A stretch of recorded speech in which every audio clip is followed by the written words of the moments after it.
38 years, 4 million miles. It all came down to this one last haul. The rumble of my 18-wheeler, the Wanderer, was the only lullaby I'd known for most of my life. My name is Frank, and for as long as I can remember, my home has been this driver's seat. My family, the white lines on the asphalt. Every mile I drove, every sunrise I chased across the salt flats of Utah, every lonely Christmas spent at a truck stop in Nebraska, it was all for her. My daughter, Jessica. In my pocket, I had a folded-up, slightly grease-stained listing for a small one-bedroom apartment on Elm Street, just 2 blocks from her university campus. The paper was worn soft from how many times I'd taken it out to look at it, imagining her walking home from the library, the lights of her own place welcoming her back. This last run, a cross-country haul from Portland, Maine to San Diego, California, was it. The money from this job, added to every dime I'd scraped together and saved over a lifetime, was going to buy that place. No more missed birthdays, no more calls from 1,000 miles away, trying to describe a birthday cake I couldn't share. After a lifetime of goodbyes, I was finally coming home. But then, my phone, nestled in its dashboard cradle, rang, its cheerful tune a stark contrast to the sudden chill that gripped me. It was Jessica. And the hope that had been warming my chest for weeks turned to ice in an instant. What she told me, and the dark, twisted truth I found at the end of a forgotten highway, is a story about how sometimes the person you're working to protect is the very one you're leaving undefended. Thank you for being here and taking the time to listen. I'd love to know where you're tuning in from today, so please drop your city or country in the comments. This story is a heavy one, but it's real in a way that I hope stays with you. It's about a father's promise and the darkness he had to drive through to finally keep it. Dad, I can't make it home for the break. Jessica's voice was thin, strained over the crackle of a weak signal somewhere in the Midwest. I pictured her in her dorm room, surrounded by books, the scent of old paper and ambition in the air.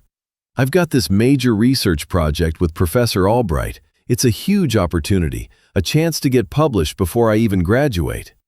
An opportunity. That word was my gospel. I'd taught her to chase opportunities like I chased the horizon. But every instinct I had, honed by decades of reading people at greasy spoon diners and lonely loading docks, screamed that something was wrong. There was a tremor in her voice, a high-strung tightness that sounded less like excitement and more like a wire stretched to its breaking point.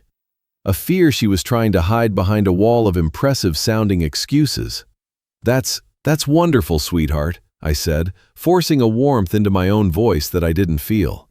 The engine of the Wanderer hummed beneath me, a faithful companion that suddenly felt like a cage. Professor Albright, huh? The one you said was a genius in molecular biology? Yeah, him, she replied a little too quickly. It's really intense. We'll be in the lab pretty much 24/7, no time for a trip home. I looked out at the endless stretch of I-80 cutting through Pennsylvania. The trees were a blur of green and gold. I should have been happy for her. This was the dream. This was why I'd sacrificed everything. My daughter, a future scientist on the cusp of greatness. So why did I feel a profound sense of dread, a loneliness colder than any Wyoming winter?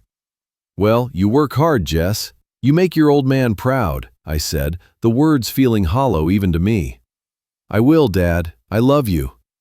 I love you too, kiddo. I hung up the phone and stared at the road ahead.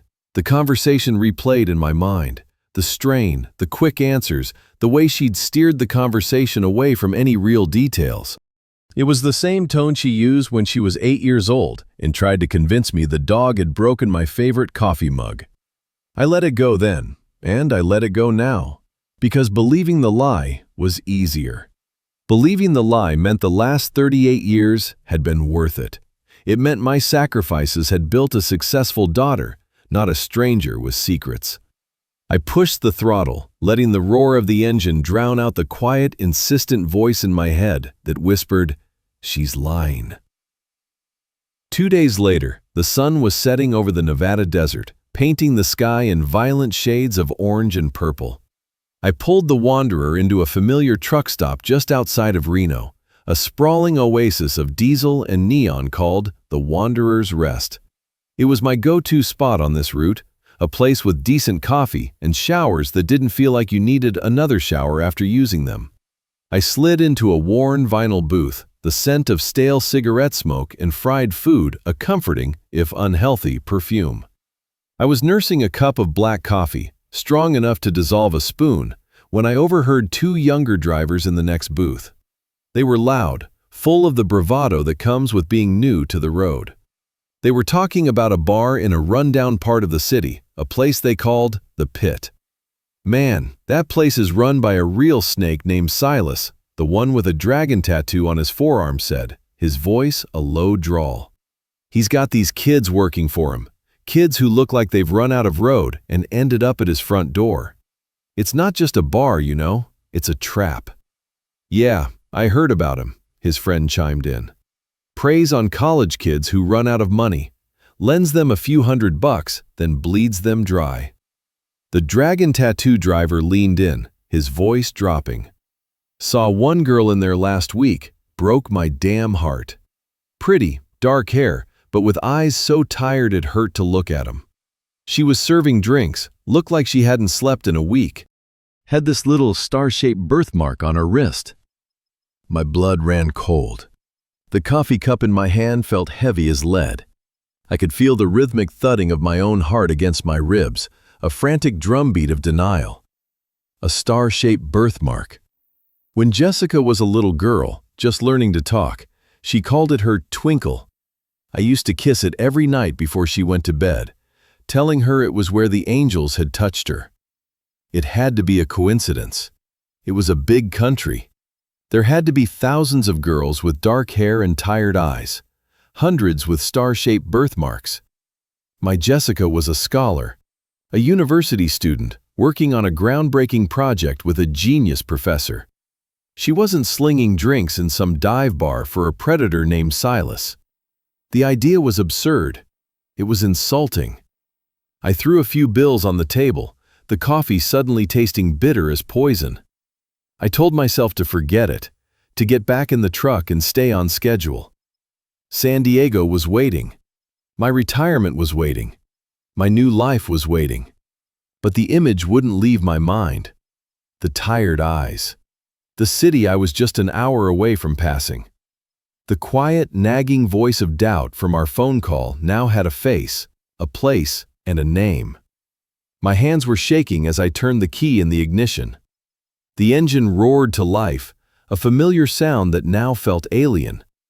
I looked at the GPS, at the bright blue line guiding me west on the interstate. Then I looked at the small, unmarked exit that led into the dark, forgotten streets of Reno. For 38 years, I had followed the route. I had met every deadline. I was the most reliable driver in the fleet. But in that moment, none of it mattered. For the first time in my career, I was going off route. I flicked my turn signal on, a small rhythmic click that sounded like a countdown. I steered my rig off the interstate and onto a dark, cracked road that led into the city's forgotten underbelly. The Wanderer groaned in protest, its headlights cutting a lonely path through the darkness. With every mile that passed, I prayed. I prayed that I was wrong. I prayed that this was all just a wild, paranoid fantasy of an old fool who missed his daughter. I prayed that I wouldn't find her there, but deep down, I already knew I would. The part of the city where the GPS told me the Pit was located wasn't just run down, it was a place that hope had abandoned. Boarded-up storefronts stood like hollowed-out skeletons, their windows shattered like vacant eyes. The streets were cracked and littered with debris, and the people who walked them did so with their heads down, as if the weight of the city was on their shoulders. A flickering neon sign, with a T and a P burnt out, cast a sickly green glow over a grimy brick building. It read, He-I, the Pit. My truck was a behemoth on these narrow streets, an unwelcome visitor from another world. I found a spot on a side street a block away, the darkness swallowing my rig and making it feel a little less conspicuous.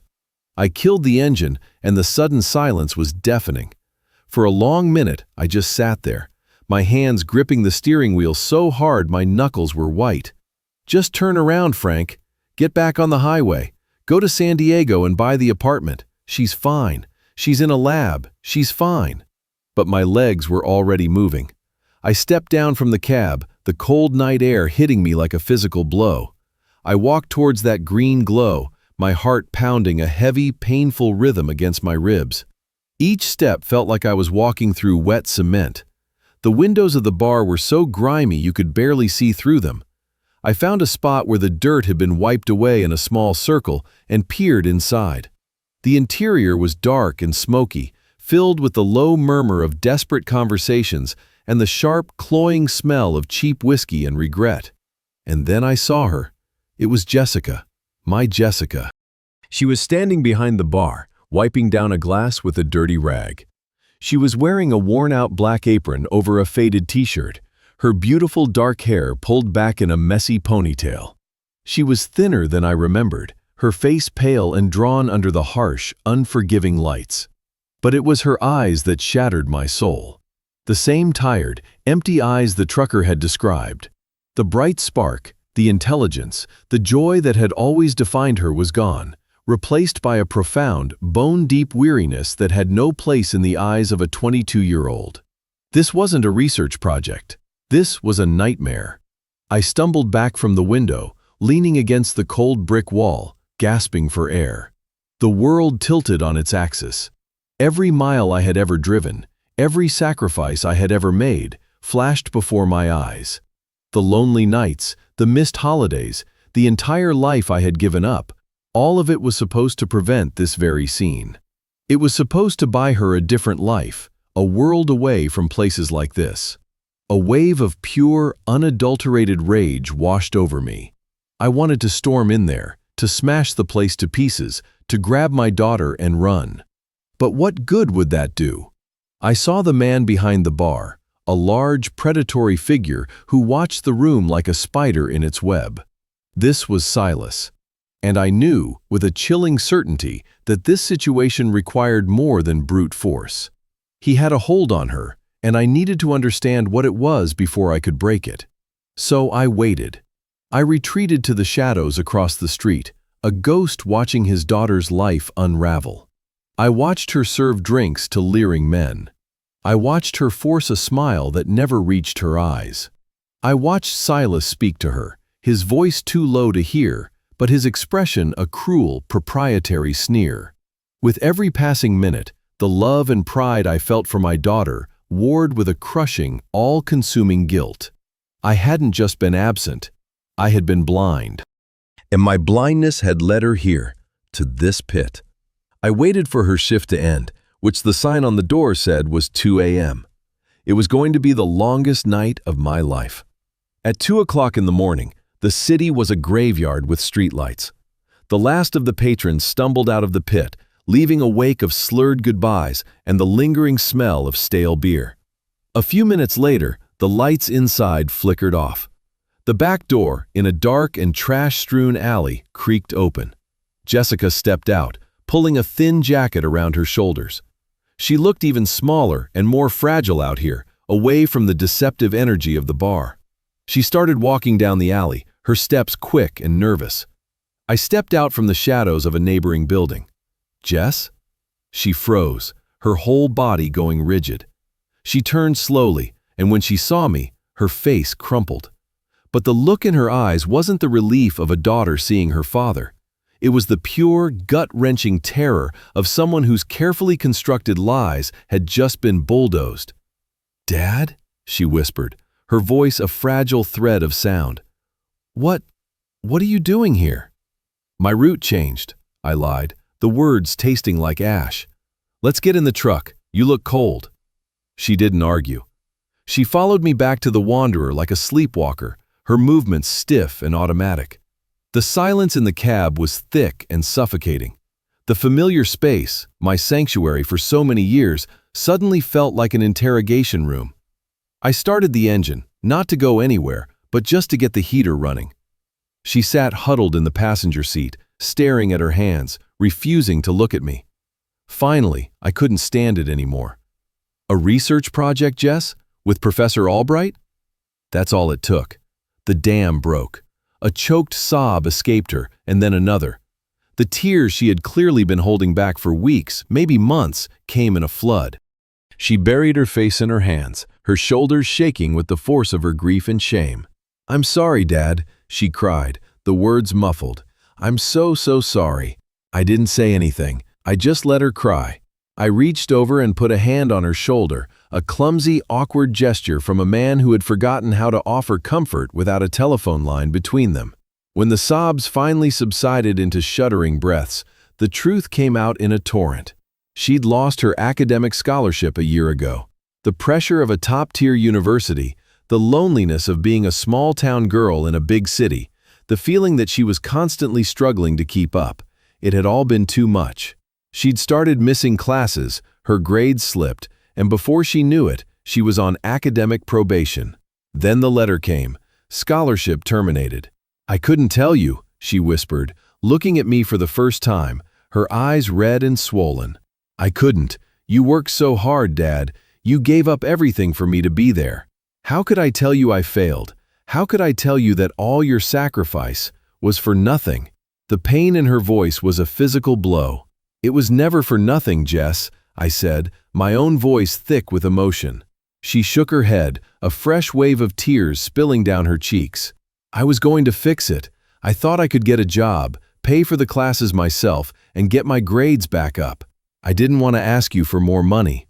She found a job waitressing, but it wasn't enough. She fell behind on her rent. Her landlord was threatening to evict her. She was desperate. And that's when she met Silas. He was a customer at her old diner. He was charming, sympathetic. He listened to her story and offered her a solution. A job at his bar, with better pay, and a loan to cover her back rent and tuition. $2,000. "Just a little help to get you back on your feet," he'd said. She signed his piece of paper without reading the fine print. The loan came with an impossible 50% weekly interest rate.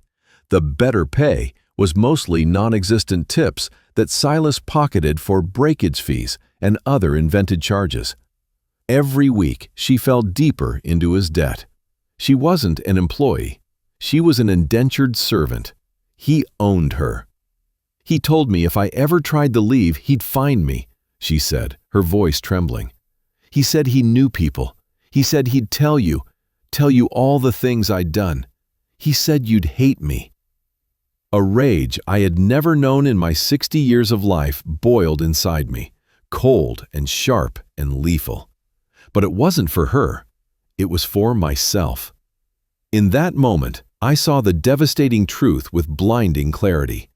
I hadn't failed to provide for her. I had failed to be with her. I had built a fortress of money around her, but left the gate wide open for predators like Silas to walk right in. All because I wasn't there to guard it. My absence hadn't just created distance, it had created a vacuum of fear and shame that evil had been all too happy to fill. I held her while she cried out the last of her fear and shame, her small frame shaking against my arm. When she finally fell quiet, a fragile and exhausted silence settling in the cab, I knew what I had to do. My mind, usually occupied with logbooks, mileage, and delivery schedules, was suddenly crystal clear, focused with a singular, chilling purpose. "Stay here," I said, my voice calmer than I felt. "Lock the doors. Don't open them for anyone but me." She looked up at me, her eyes wide with a new kind of fear. "Dad, no, don't. He's dangerous. Please, let's just go." "I'm not leaving this city until you're free, Jessica," I said. It wasn't a promise. It was a statement of fact. He preys on the weak. He's about to find out what happens when he comes up against someone who isn't. Without another word, I stepped out of the truck and walked back towards the pit. The street was empty now, the silence broken only by the hum of a distant transformer and the sound of my own steady footsteps on the cracked pavement. The rage was still there, a white-hot coal in my gut, but on the surface, I was ice. A lifetime of dealing with aggressive dispatchers, crooked mechanics, and territorial lot lizards had taught me one thing: the loudest man in the room is usually the weakest. True strength was in the quiet, the stillness, the unwavering resolve. I pushed open the door to the bar. The place was dark, except for a single dim light over the bar itself, where Silas was hunched over, counting a thick stack of grimy cash. He didn't look up immediately, basking in the glow of his plunder. When he finally did, a sneer spread across his face. He was a big man, soft around the middle, but with the heavy shoulders and thick arms of a brawler. His smile never reached his dead reptilian eyes. "We're closed, old-timer," he said, his voice a gravelly mix of boredom and menace. "Get lost." I walked slowly towards the bar, my heavy work boots making no sound on the sticky floor. I placed my hands flat on the wooden surface, my calloused fingers spread wide. "My name is Frank. Jessica is my daughter. She's leaving with me tonight. How much does she owe you?" He laughed, a low, ugly sound that echoed in the empty room.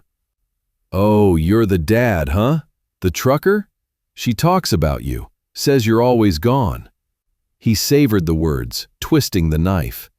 He pulled out a stained ledger and a crumpled piece of paper that looked like a contract. He ran a thick finger down a column of numbers. "Let's see, the initial loan, plus interest, penalties for late shifts, spilled drinks. Yeah, she owes me $12,457. And she works it off. That was our deal." His eyes gleamed with a sickening cruelty. "She's a good investment, your girl. Cries pretty. The customers, they like that. Makes them feel powerful." My entire body screamed at me to lunge across that bar, to wrap my hands around his throat and squeeze the life out of him. I could feel the muscles in my back and shoulders tensing, the blood roaring in my ears. But that's what he wanted. He wanted me to be a dumb, angry trucker. He wanted me to throw the first punch so he could call the cops and play the victim. He expected rage. I would give him steel instead. I took a slow, deep breath, letting it out just as slowly. I had spent a lifetime being patient on the road, waiting out blizzards in Wyoming and traffic jams in LA. I could be patient for one more night. That's a predatory loan. The interest rate is illegal. That contract isn't worth the paper it's written on, I said, my voice calm and even, betraying none of the violence churning inside me. "Try and prove it," Silas smirked, leaning his elbows on the bar. "It's her signature on a piece of paper against my word. Who do you think the cops in this town are going to believe? A pillar of the business community like me, or some runaway girl and her vagrant trucker daddy?" He leaned forward, his voice dropping to a conspiratorial whisper, his breath smelling of stale coffee and rot. "She's mine until I say so. You try to take her, and I'll make sure she gets a new kind of debt, one that she'll be paying off on her back for a long, long time. I know guys who'd pay good money for a sad little college girl." That was it. The final veil was lifted. I saw the pure, unadulterated evil in him. This wasn't about money. It was never about the money. It was about power. It was about the pleasure he derived from breaking people, from owning them, from turning their hope into his personal plaything. And in that moment, I knew I couldn't just pay him. I had to destroy him. I had to tear down his whole rotten world. My eyes, which had been locked on his, deliberately drifted past his shoulder to the back office door. It was slightly ajar. Earlier, while I was watching from the street, I'd seen a nervous-looking man in a cheap suit slip in there with a heavy, clinking bag. I'd seen the quick, furtive glances from the other patrons. I knew that look. I'd seen it in 100 backwater towns and roadside casinos just like this. It was the look of men gambling with money they didn't have, the scent of illegal games and desperate bets. I brought my gaze back to Silas, my face an unreadable mask. "You're right, it's my word against yours. And you're a respected businessman." I paused, letting the silence stretch, letting him savor his perceived victory. "But it's not just my word. See, truckers, we're a funny bunch. We spend most of our lives alone, but we're never really alone.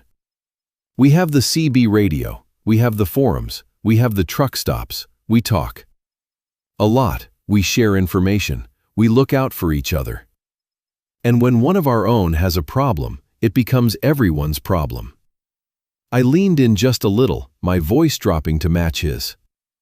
I wonder what the Nevada Gaming Commission would think if they got, say, 100 anonymous calls in the next hour. Calls from all over the country, from different numbers, all talking about the illegal, high-stakes poker game you've got running in your back office. The one where you're not just taking cash, but you're taking truck titles and cargo manifests as collateral. The smirk on Silas's face vanished, replaced by a flicker of uncertainty. His eyes narrowed. "You're bluffing. You don't know anything." "Am I?" I said softly. "Look at me, Silas. I've been on the road since before you were born. I've seen it all. I know the difference between a bluff and a busted flush.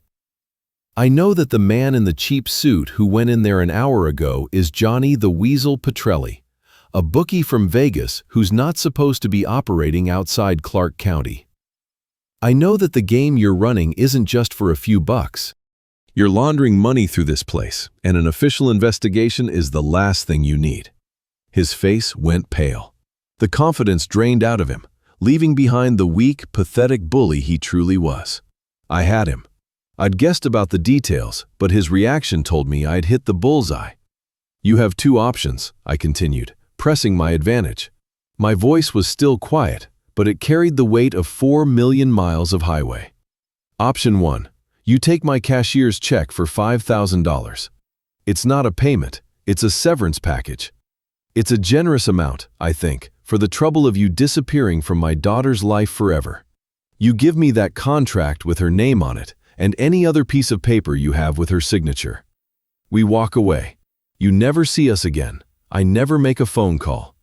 I paused, letting him absorb it. Option 2. I walk out that door. I get on the horn to every driver I know from here to the Mississippi. And by morning, this place will be crawling with so many cops, state agents, and maybe even a few interested parties from Vegas that you'll be lucky to see daylight in 20 years. Your choice. You have 30 seconds. We stared at each other for a long, silent minute.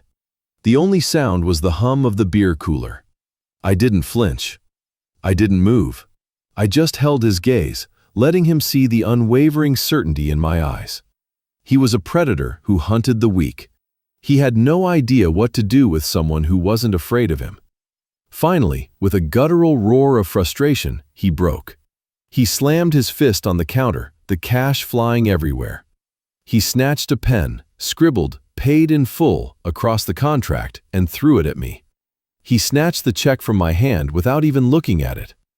"Get out," he snarled, his voice a venomous hiss. "Get out of my bar. And if I ever see you or your pathetic, broken daughter again, you'll both end up in a ditch." I picked up the contract, folded it neatly, and placed it in my shirt pocket. I turned and walked towards the door, my back to him, a deliberate act of disrespect. I didn't look back. When the door swung shut behind me, I took my first clean breath in what felt like days. Justice didn't always come from a courtroom. Sometimes it came on a quiet Tuesday night in a forgotten corner of Reno. When I got back to the truck, Jessica was huddled in the passenger seat, looking small and lost in the faint glow of the dashboard lights. She looked up as I climbed in, her eyes filled with a desperate, fearful question. I didn't say a word. I just pulled the crumpled contract from my pocket and handed it to her. She stared at it, at Silas's angry scrawl declaring her debt paid. Her lower lip trembled. Then, with a sudden, fierce energy, she ripped it. She tore it into 2 pieces, then 4, then 8, until it was nothing but a pile of confetti in her lap. She rolled down the window and threw the pieces out into the dark, watching them scatter and disappear in the wind.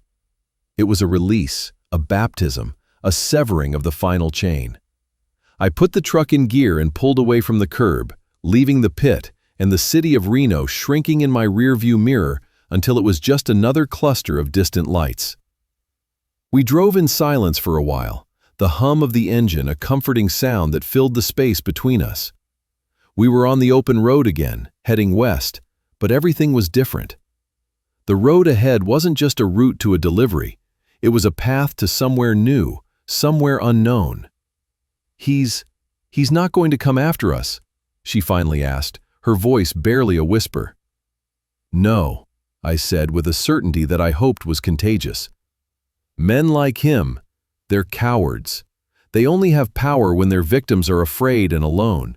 He's not going to risk his whole rotten empire for one girl who got away." The rest of that trip was the first time we ever really traveled together. It wasn't just a father and daughter in a truck. It was two strangers getting to know each other for the first time. We talked for hours, the miles melting away under our wheels. She told me about her loneliness at the university, about the pressure to live up to the image of the perfect daughter I was working so hard for. She confessed that she hated molecular biology, that she'd only chosen it because she thought it would impress me, because it sounded like a successful, lucrative career. Her real passion, she admitted shyly, was history. In turn, I told her about my life on the road. Not the sanitized version I usually gave her on the phone, but the real story. I told her about the crushing loneliness, about the nights spent staring at the ceiling of a cheap motel room, wondering if I'd made the right choice. I told her about her mother, Sarah, and how after she died from the cancer that took her so quickly, the only thing I knew how to do was drive.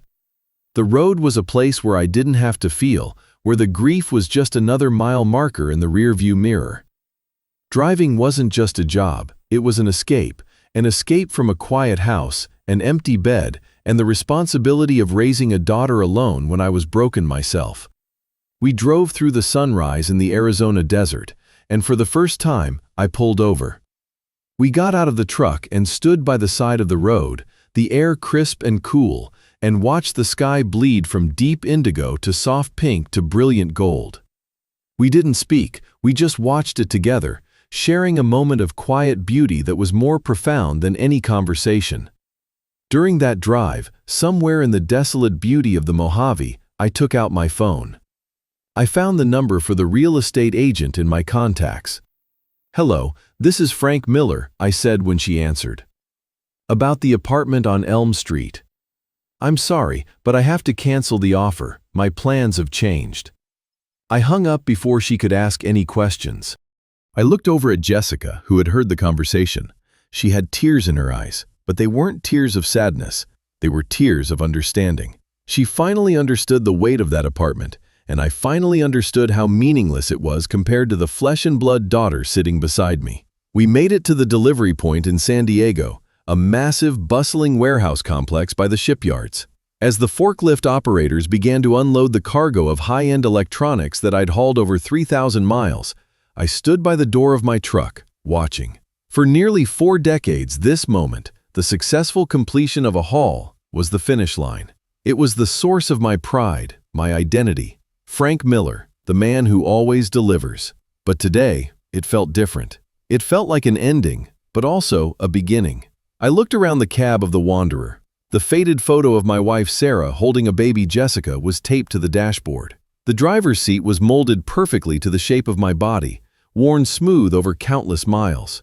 The air smelled of diesel, coffee, and a faint, lingering trace of Jessica's perfume from where she'd sat just hours before. This truck hadn't just been a machine. It had been my partner, my confessor, my home. It had been the vessel of my sacrifice, but it had also been my prison. While the crew finished up, I made one more phone call. This one was to a man named Gus, a broker I'd known for 20 years who bought and sold used rigs. "Gus, it's Frank Miller." "Frank, good to hear from you, you old road dog. What can I do for you?" "I'm in San Diego, at the Bayside Depot. I'm selling the Wanderer," I said, the words feeling strange and heavy in my mouth. There was a pause on the other end of the line. You're selling her? Frank, are you retiring?" "You could say that," I said, looking over at Jessica, who was standing by the fence, looking out at the ocean. "I'm changing routes." An hour later, a deal was made. Gus had a buyer in the area who knew my truck's reputation for being meticulously maintained. A wire transfer was initiated. It was all happening so fast, before I could second-guess myself. When the paperwork was signed and the depot manager had handed me my final paycheck, I walked over to Jessica. I handed her a thick bank envelope. "What's this?" she asked. "This is what's left," I said. "The money from the haul. and the money from selling the truck. It's not a fortune. It's not an apartment near a fancy university, but it's a start. Our start. She looked from the envelope to my face, her eyes searching mine. Dad, what are you saying? I'm saying you're going back to school, I told her, my voice steady. But not there. Not unless you want to. You're going to study what you love. History, you said. Even if it's just at the local community college back home to start. And I'm finding a job. A job where I sleep in my own bed at night. A job where I can be there to help with homework, even if I don't understand it. A job where I'm home for dinner. I reached out and tucked a stray piece of hair behind her ear, my rough fingers gentle. This time, Jess. This time, I'm staying home. Tears welled up in her eyes again, but for the first time since this whole nightmare began, they were tears of pure, unadulterated joy. She threw her arms around my neck, burying her face in my shoulder, and for the first time in over a decade, I felt like I was truly holding my daughter. Thank you, Daddy, she sobbed. Thank you. We left that depot, not in my truck, but in a rented sedan. As we drove away, I looked in the rearview mirror and saw the Wanderer one last time, standing silent and proud in the setting sun. A part of me ached, a deep, profound sense of loss for the life I was leaving behind. But as I looked at the road ahead, with my daughter safe in the seat beside me, I knew, with every fiber of my being, that I was finally driving in the right direction. I was driving home. The journey back to our small town in Colorado was a reverse image of the thousands of journeys I had taken away from it. Every mile wasn't a mile further from home, but a mile closer. The landscape changed from the palm trees of California to the red rocks of Arizona, then to the majestic peaks of the Rockies that I knew so well. It was the first time in years the mountains had looked like a welcome sign instead of just another obstacle to be conquered.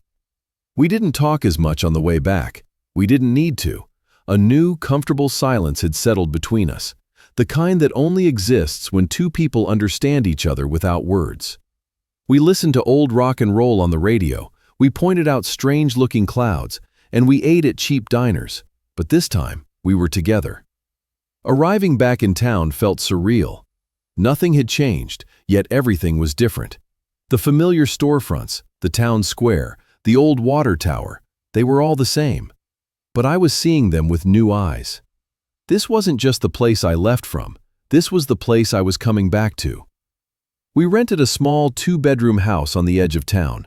It was nothing fancy. The paint was peeling in a few spots, and the kitchen was decades out of date, but it was ours. The first night, we didn't have any furniture, so we ordered a pizza and ate it sitting on the floor of the empty living room, our voices echoing in the space. We laughed more that night than we had in the past 5 years combined. The next Monday, I put on a clean pair of jeans and a shirt that didn't smell of diesel and walked down to Honest Abe's Auto, the local garage. Abe, a man I'd known since high school, was a bit surprised to see me. "Frank Miller. What in the world are you doing here? I thought you were hauling a load to the coast," he said, wiping grease from his hands with a rag. "Sold the rig, Abe," I said. "I'm home for good. You looking for a decent mechanic?" Abe looked me up and down, a slow grin spreading across his face. A man who can keep an 18-wheeler running for 1,000,000 miles can probably handle a busted carburetor. You can start tomorrow. And just like that, I had a job. The pay was a fraction of what I used to make, but the hours were 9 to 5. Every evening at 5:30, I came home. Home. The word itself felt like a luxury. Jessica enrolled at the local community college for the spring semester. She signed up for an introduction to ancient history and a class on American literature. The first time she came home from class, her eyes were shining with a light I hadn't seen since she was a little girl. "Dad, did you know that the ancient Romans developed concrete that was so durable, some of their structures are still standing today? It was a mixture of volcanic ash and lime." She talked for 20 minutes straight, animated and passionate. She wasn't trying to impress me, she was just sharing something she loved. I didn't understand half of it, but I listened to every word, and it was the most beautiful sound in the world. Our life found a new rhythm. It was a quiet, simple rhythm. Mornings started with coffee together at the kitchen table. I'd go to work, she'd go to class. In the evenings, we'd make dinner. Sometimes we'd watch a movie. Sometimes she'd read her history books aloud to me while I tinkered with an old lawnmower engine in the garage. It wasn't easy. There were moments of awkwardness, years of distance that couldn't be erased overnight. There were times when the weight of what happened in Reno hung in the air between us, a silent, painful memory. Her guilt and my own were ghosts that lived in the corners of our new home. But we didn't ignore them. We learned to talk about them. She started seeing a therapist in town, someone who helped her unpack the trauma and the shame. And I started to learn that being a father wasn't about providing, it was about being present. One evening, a few months after we'd been back, she found me in the garage. She was holding a framed picture. It was one of the few photos we had of the three of us, me, her, and her mother, Sarah. It was taken at a county fair the summer before Sarah got sick. We were all smiling, squinting into the sun. "I miss her," Jessica said softly. "Me too, kiddo," I said, my voice thick. I think she'd be proud of us now," she said, looking at me. "Not for being successful or rich, just for being here, together." I put my arm around her, and we stood there for a long time, looking at the photo. She was right. We weren't rich. We didn't have much. But for the first time in a long, long time, we were a family. And that was worth more than all the miles I had ever driven. It's been a year now since that last haul. The seasons have turned, and the quiet rhythm of our new life has become as familiar as the rumble of my old diesel engine once was. I still wake up early, out of habit, but instead of seeing the sunrise over a lonely interstate, I watch it from my back porch, a cup of coffee warming my hands. The biggest decision I have to make most days is whether to use a Phillips or a flathead screwdriver. It's a good life. Jessica is thriving. She finished her year at the community college with a perfect 4.0 GPA. The fire is back in her eyes. She's applied to the state university, the main campus, not the fancy private one, to continue her history degree. She wants to be a museum curator. It's not a path that will make her a millionaire, but it's a path that makes her happy. She pays for her own tuition with a part-time job at the local library, not because I wouldn't help her, but because she insists. She says earning it herself is part of her healing. Looking back on that dark time, on the road that led me to that bar in Reno, I've come to understand a few things. I spent so many years thinking that love was a destination I had to earn for my daughter. I thought if I just hauled one more load, saved one more dollar, I could deliver a perfect life to her doorstep. But love isn't cargo. It's not something you can provide from a distance. It's in the small, everyday moments. It's in the quiet presence, the shared meals, the listening ear. I was so focused on building her future that I completely missed her present. I gave her everything except the one thing she needed most, me. The evil of men like Silas thrives in that kind of absence. He didn't just see a girl in financial trouble. He saw a girl who was profoundly alone. He saw the cracks created by my absence, and he filled them with fear and manipulation. My silence on one end of the phone line was his opportunity on the other. It's a hard truth for any parent to face, that our best intentions can sometimes pave a road to hell for our children if we're not there to walk it with them. I also learned something about strength. For decades, I thought strength was enduring the loneliness, pushing through the exhaustion, being the man who could handle any load, any weather, any distance. But true strength, I discovered, wasn't in the leaving, it was in the returning. It was in admitting I was wrong. It was in facing the monster who had my daughter and choosing intelligence over rage. It was in the terrifying, humbling act of selling my truck, my entire identity, and starting over at 60 years old with nothing but a willingness to be present. My journey didn't end when I delivered that last load to San Diego. It truly began when I sold my rig. I had to let go of the man I was, Frank the trucker, to become the man I needed to be, Jessica's dad. This story isn't just about my family. It's about the silent distances that can grow between any of us if we're not careful. We get so caught up in the hustle, in providing, in chasing a future that we think will make our loved ones happy, that we forget that happiness is often found in the shared journey, not the final destination. My greatest treasure wasn't the retirement fund I was building. It was the time with my daughter that I was spending. And I almost lost it all.